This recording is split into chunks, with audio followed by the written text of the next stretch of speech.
Assalamualaikum warahmatullahi wabarakatuh. Bismillah, alhamdulillah, salatu wassalamu ala rasulillah Sayyidina wa habibina wa syafi'ina wa maulana Muhammad Miftah ibabi rahmatillah adada ma fi ilmillah Salatan wa salaman daimaini bidawami mulkillah wa ala alihi wa sahbihi wa mawalah wa la hawla wa la quwata illa billah amma ba'du. Yang sama-sama kita muliakan guru-guru kita, Kiai Haji Muhammad Misjan, Kiai Haji Farah Furqan Muqarrab bin Yusuf, Kiai Haji Ahmad Habibi Abdul Rashid Ramli. Kita doakan beliau semua sehat, afiat dan panjang umur dan manfaat ilmunya buat kita semua, amin ya rabbal alamin. Pengurus Majelis Ta'lim Ukhuwah Islamiyah Bapak Haji Basrail dan Ustadz Haji Muhammad Tahir, Ketua Masjid Nurul Jalal Bapak Nurul Jamal Bapak Ustadz Harto, dan seluruh jajaran pengurusnya, dan seluruh para jamaah sekalian, bapak-bapak, ibu-ibu dan saudara-saudaraku yang hadir, semoga semuanya dimuliakan Allah Subhanahu wa taala. Tanpa berpanjang kalam, mari sama kita lanjutkan kembali pembahasan kitab kita. Namun sebelumnya kita baca suratul Fatihah kembali. Mudah-mudahan Allah memberikan kita istiqomah, Allah memberikan ilmu yang manfaat, yang maslahat, yang bisa membuat hidup kita selamat dari dunia sampai akhirat. Ala hadhihi niyyah wa ala kulli niyatin salihah wa ala man nawa salafus salih wa ila hadratin nabiyil mustafa Sayyidina wa habibina wa syafi'ina wa maulana Muhammadin wa ala alihi wa azwajihi wa zuriyatihi wa ahli baitil kiram, khususan ila ruhi muallifil kitab Sayyid Syekh Zainuddin bin Ali al-Malibari al-Fannani wa Sayyid Syekh Nawawi bin Umar al-Jawi al-Bandani wa usuli ma wa furu'i ma dhul huquqi alayhim ajma'in, an Allah yu'li darajatihim fil jannah ويعيد علينا من بركاتهم وأسرارهم وأنوارهم وعلومهم ونفحاتهم في الدين والدنيا والآخرة وإلى أرواح والدينا وآبائنا وجميع المسلمين والمسلمات والمؤمنين والمؤمنات الأحياء منهم والأموات وإلى حضرة النبي. الفاتحة.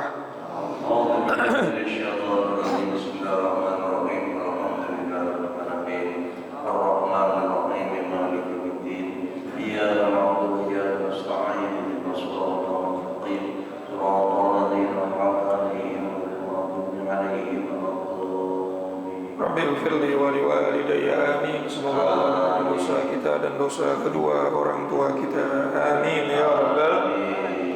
Bismillahirrahmanirrahim. Qala al-musannif rahimahullahu ta'ala wa nafa'na bi'ulumihi wa amadna bi asrari fid darain amin. Wa syu'batu tsalitsatu, adapun cabang iman yang ketiga, ya, al-imanu adalah beriman bil kutubi, dengan kitab-kitab suci yang Allah turunkan kepada para rasulnya. Bagaimana caranya beriman kepada dengan kitab-kitabnya Allah Subhanahu wa taala? Yaitu secara ijmalinya, secara globalnya, bi an tusaddiqa, dengan kamu tusaddiqa, membenarkan, la syakka fi, tanpa ada keraguan di dalam hati, bi annama anzalallahu ala anbiya'ih, bahwa kitab-kitab suci yang Allah Subhanahu wa taala turunkan kepada para nabinya adalah wahyun minallah, wahyu dari Allah. Tasdik, membenarkan, meyakini tanpa ada keraguan bahwa apapun yang Allah turunkan kepada para nabi dan rasulnya itu minallah, dari Allah, bukan sesuatu yang dikarang-karang oleh para rasul, bukan sesuatu yang dibuat-buat oleh para nabi, tapi wahyum minallah, Itu semua wahyu dari Allah. Jumlahnya ada 104 kitab. Walaupun sebagian ulama mengatakan tidak usah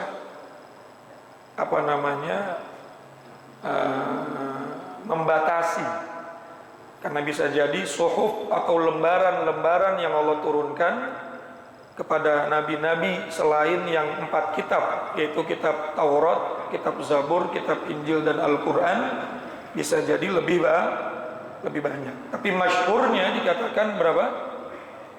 104 kitab.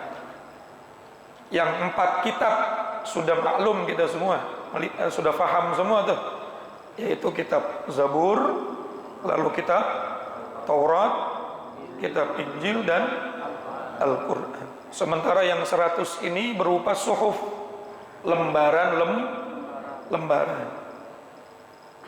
Diturunkan kepada Nabi Adam, diturunkan kepada Nabi Idris, diturunkan kepada Nabi Nuh, diturunkan kepada Nabi Ibrahim, dan diturunkan pula kepada Nabi Musa sebelum Nabi Musa mendapatkan kitab Taurat.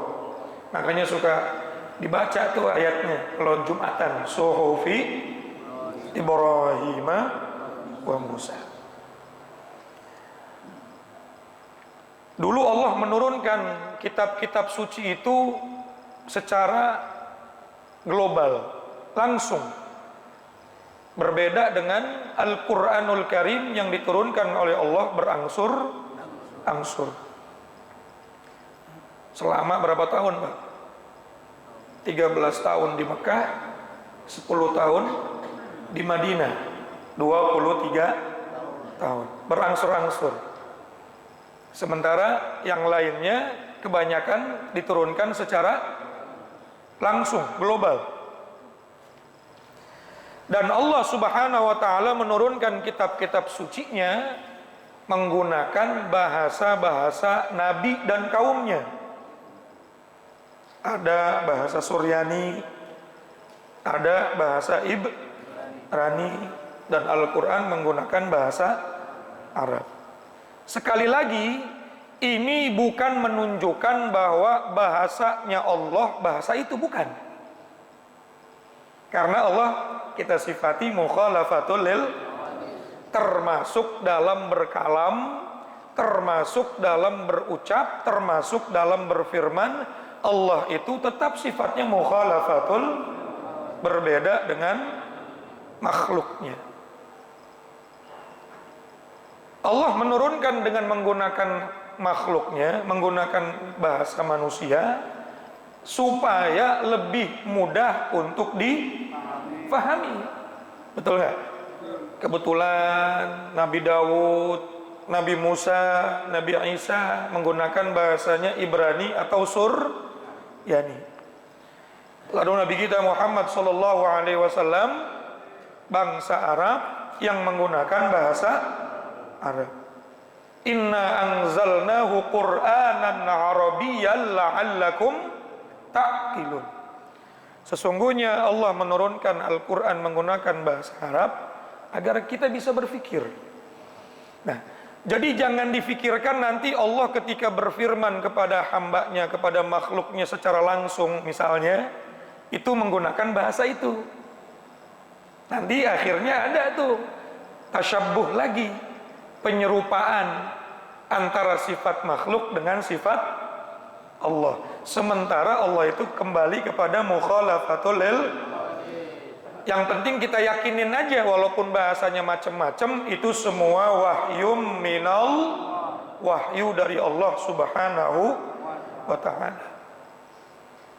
Kalau kita baca dalam kitab At-Tibyan, Al-Quran turun itu yang pertama secara gelondongan 30 juz dari Lauhil Mahfud ke Baitul Izzah pada saat malam Lailatul Qadar.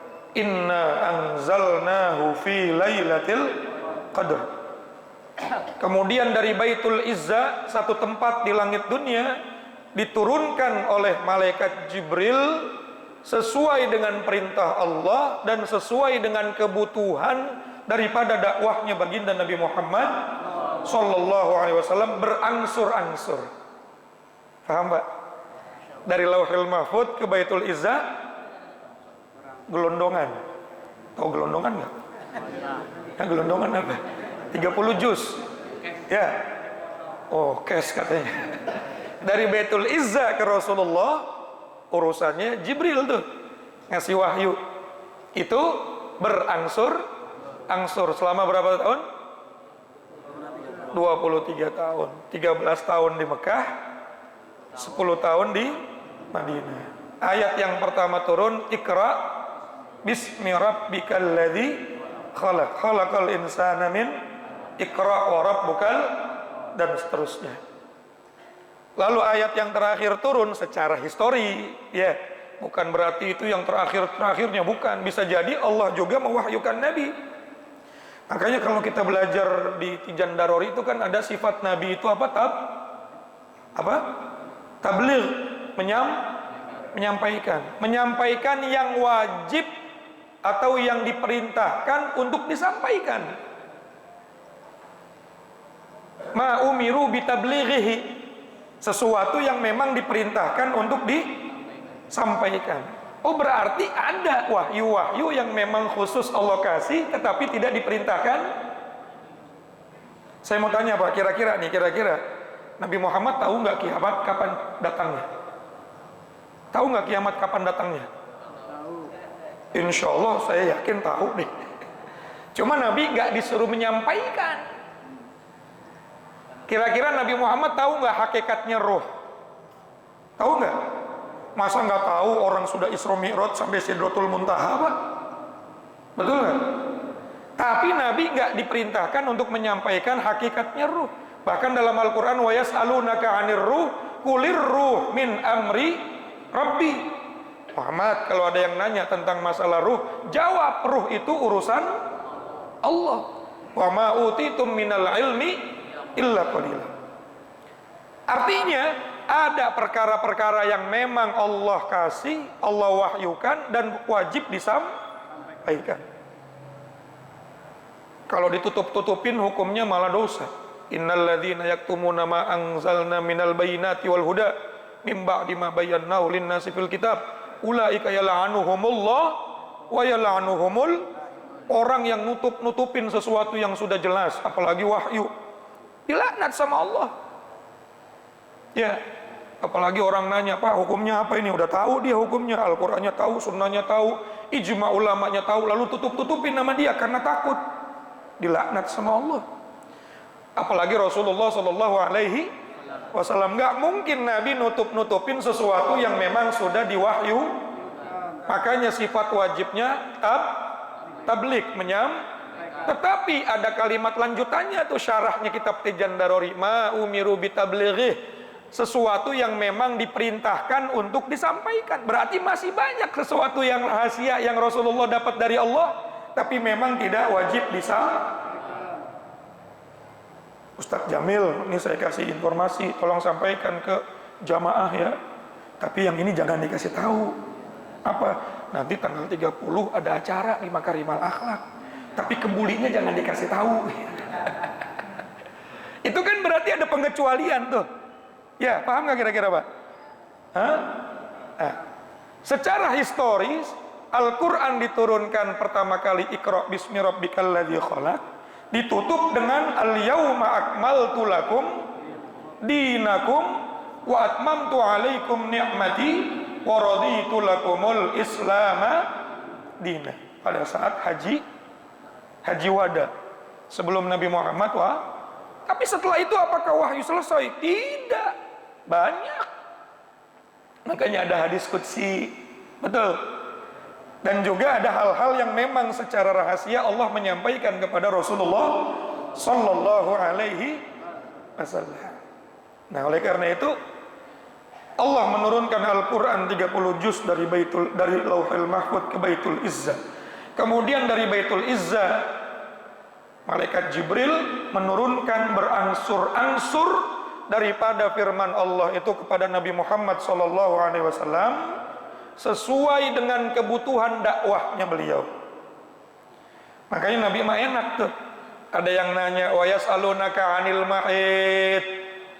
Bagaimana hukumnya haid? Gitu ya.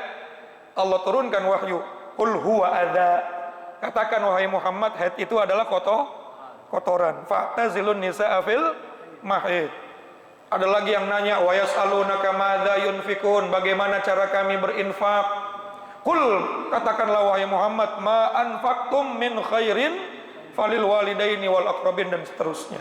Jadi semua pertanyaan umat saat itu jawabannya bukan hawa nafsu Nabi, melainkan wahyu dari Allah. Wa ma yantiqu 'anil hawa in huwa illa wahyu yuha.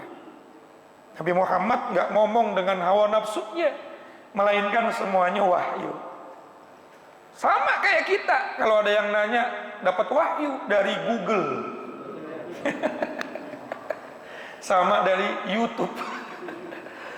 Nabi Muhammad itu kalau ditanya sama umat, ditanya sama sahabat, ditanya sama orang-orang yang bertanya tentang hukum, Nabi nggak langsung jawab, kecuali semuanya wahyu dari Allah Subhanahu wa ta'ala. Mustamilun, yang namanya kitab suci itu meliputi ala ahkamihi, dari hukum-hukum Allah Subhanahu wa ta'ala. Ada hukum wa akhbarihi, dan dari berita-berita yang Allah beritakan kepada manusia. Sesuatu yang dulu itu seolah-olah cerita menjelang tidur, tapi ternyata sekarang bisa dibuktikan. Betul nggak? Marajal bahraini yaltaqiyan. Ada dua laut yang berbeda karakter tapi bertemu dalam satu samudra. Dulu Nabi emang bisa meneliti sampai ke situ? Dulu emang ada orang punya alat canggih untuk meneliti itu? Belum. Makanya orang-orang kafir, ini dongeng, ini mah dongeng. Iqtarabatis sa'ah wan syaqqal qamar. Bulan terbelah. Betul nggak? Emang dulu udah ada astronot NASA yang sampai ke bulan? Belum.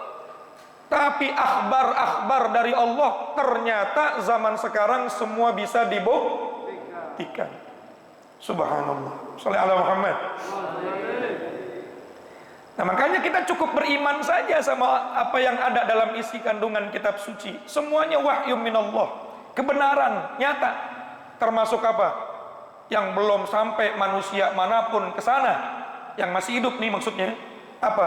Alam kubur, siksa kubur, nikmat kubur, yang sangat sama sekali walaupun orang udah mati dari zaman Nabi Adam belum ngalamin sampai sekarang. Apa? Kiamat, betul nggak? Dibangkitkannya di padang mahsyar, mizan, hisab, sirat, surga, neraka. Itu kan semua hal-hal yang belum kita alamin.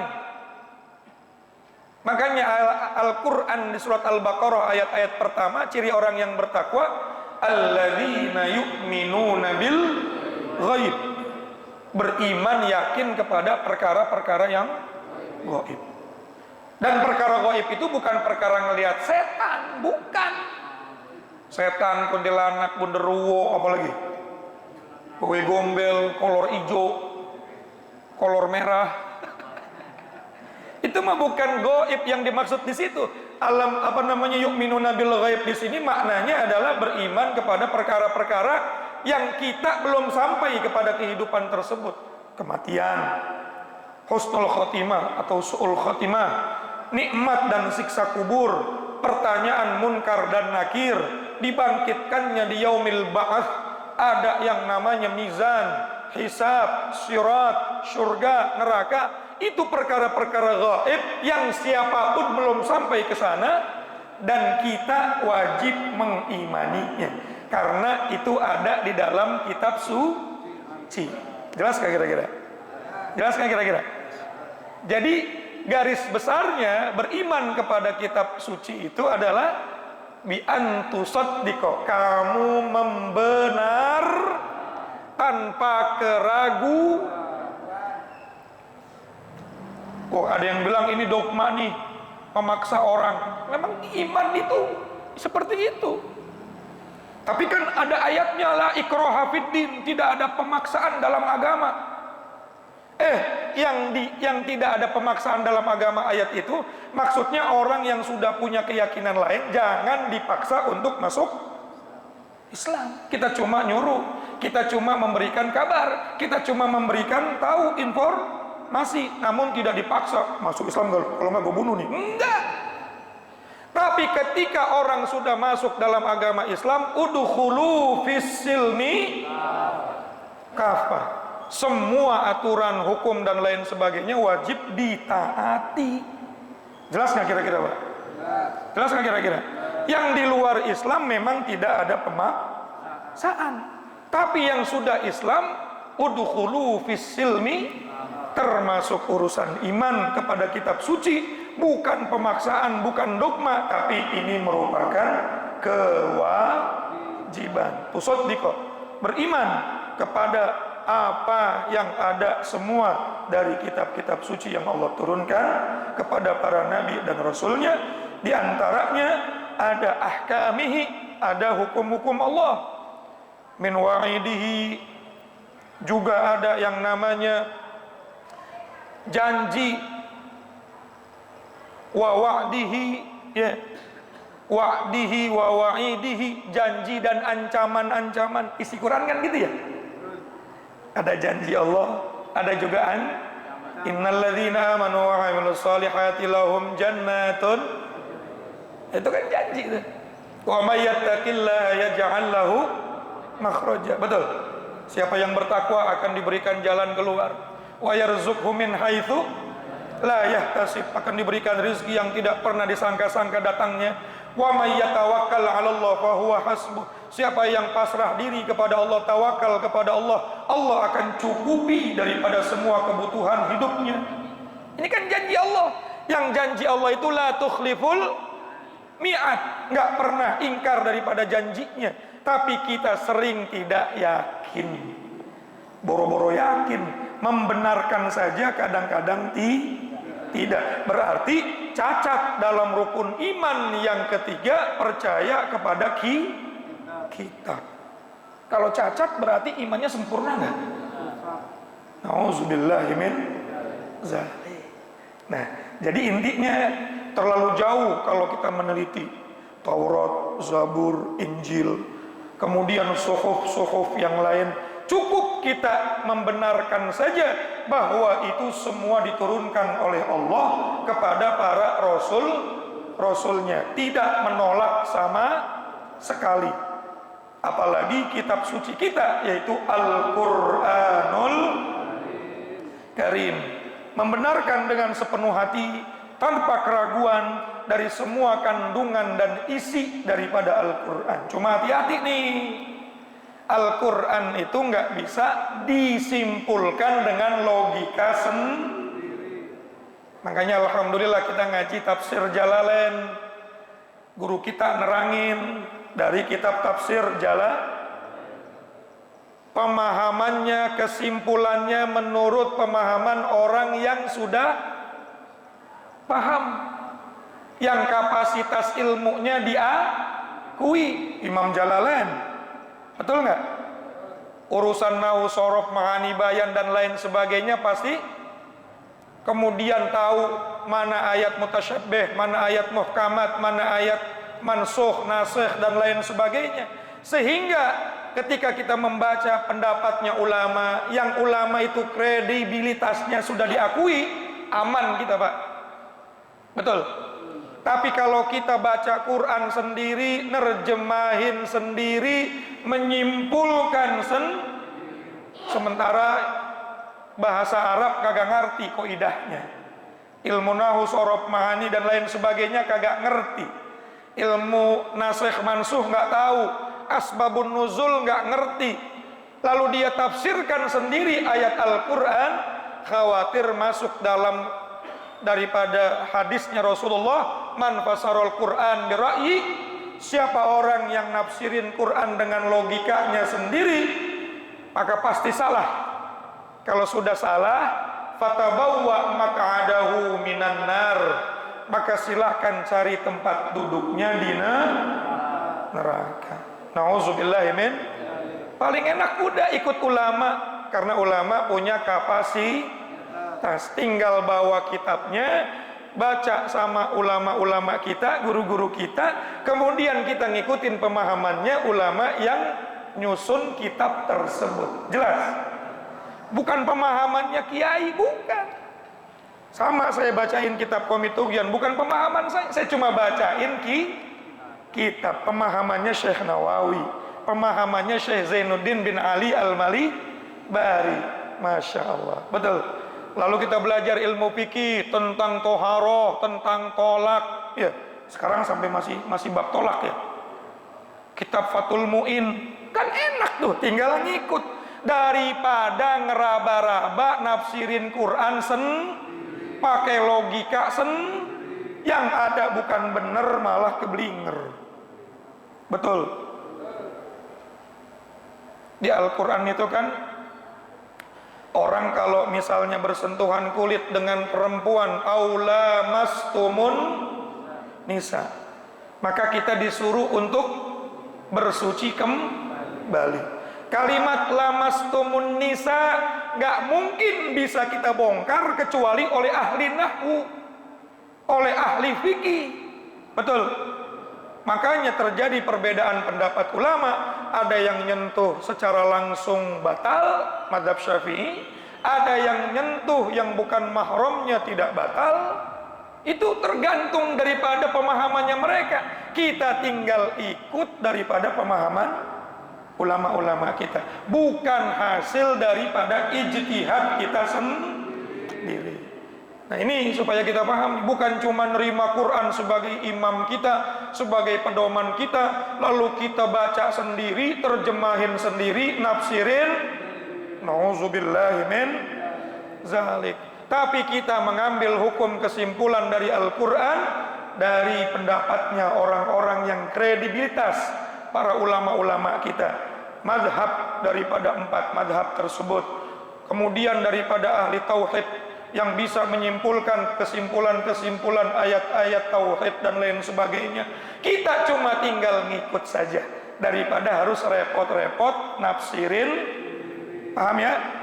Ini jangan sampai pemahaman tentang iman kepada Al-Quran, kembali sama Al-Quran, ikutin Al-Quran, lalu dia baca sendiri, nyimpulin sendiri, khawatir salah. Tapi bukan khawatir sih, pasti salah. Betul nggak? Kalau sudah salah, bukannya benar malah keblinger. Fatabawwa maq'adahu minan nar. Maka mudah-mudahan ngajinya istiqomah. Coba Pak ngaji di ukhuwah, tafsirnya dapat, fikihnya dapat, tauhidnya walaupun puyeng. Alhamdulillah. Jadi kita beragama, berkesimpulan menggunakan dari pemahaman para ulama, bukan pemahaman otak kita kecuali kita sudah sama seperti Imam Syafi'i, sudah sama seperti Imam Ibnu Hajar Al-Haythami. Silahkan nafsirin sendiri, silahkan berijtihad sendiri. Nah kalau kita masih nganggap diri kita bodoh, nahu sorof masih kagak paham, ya sudah, lebih baik ngikutin pendapatnya para insya. Mudah-mudahan sehat afiat, panjang umur, ketemu lagi minggu depan dalam keadaan diberkahi Allah Subhanahu wa taala. Wallahul muwaffiq ila aqwamit thoriq. Assalamualaikum warahmatullahi wabarakatuh. Waalaikumsalam.